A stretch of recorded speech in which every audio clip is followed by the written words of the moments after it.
Okay, I am so excited about this one, so you guys are gonna love this, I think. I used a dollar store laundry basket, and I started off by taking some scissors. These are industrial scissors, and I'm going to be cutting off the rim of the laundry basket. This is a very soft plastic material, so it's super easy to cut. So I was able to go around and basically cut it to where I was left with just a 1/4 inch of that plastic material on there. I just wanted it to essentially match the same exact width as the cage of the basket. So once it is cut, it's going to look exactly like this, which I think looks perfect for the project that we are going for.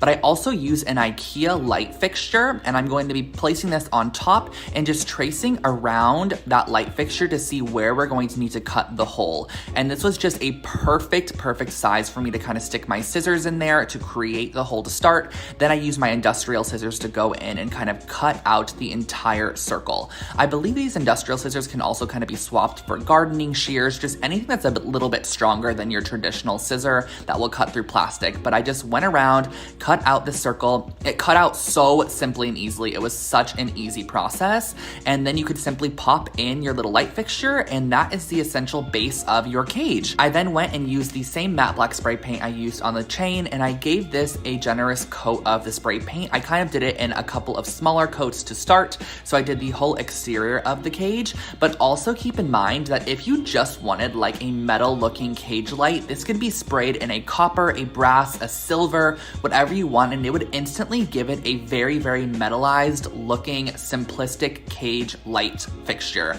But I wanted to go a little bit further, so I sprayed mine with the matte black spray paint on the outside and the inside. This is what the basket ended up looking like, which I think looks absolutely perfect. So I then went in and I wanted to add a little bit of personality, just a little bit more interest to this piece, but you can keep it just as a simple cage if you wanted to do multiple of these, like across the kitchen island or something.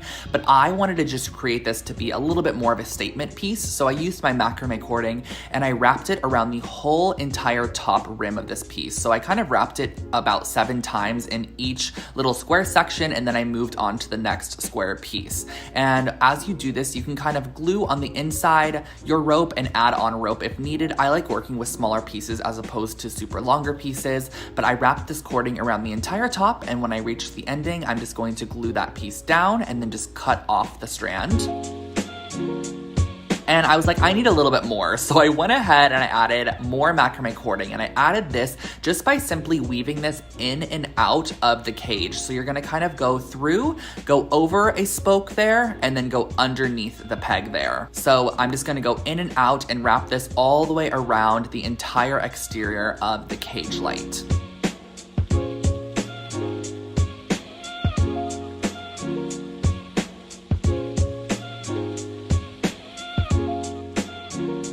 And the great thing about this light is you can personalize it. So let's just say you wanted to add macrame cord on the top, maybe you wanted it in the middle, maybe you wanted no macrame cord, maybe you wanted the entire thing to look macrame, which I think could look so cool and such a statement piece. I decided that I just wanted to add a little bit of macrame towards the bottom just to kind of make it look a little bit heavier towards the bottom, just because I feel like that gives it a nice weight to the piece, but I also believe that this adds a little bit of interest. And I also suggest gluing down once you are finished, just adding a little dot of glue underneath so that way the rope won't fall, and then just kind of press that rope on. This kind of finishes off our pendant light here. I'm going to pop in our IKEA light fixture, screw on the backside, screw in a simple little bulb here. This one has a vintage aesthetic, and that finishes off our light.